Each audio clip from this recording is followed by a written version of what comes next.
A good analogy for DevOps could be a restaurant kitchen.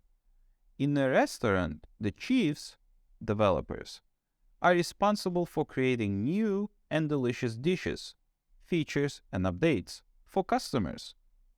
And kitchen staff, operations, is responsible for ensuring the dishes are prepared and served on time, that the kitchen is clean and well stocked, and that the customers are happy.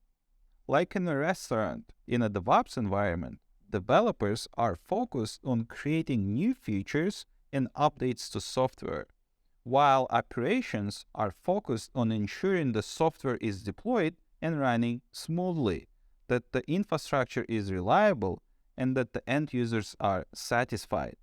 Both teams need to work closely and communicate effectively to ensure that everything runs smoothly and that the customers or end users are happy.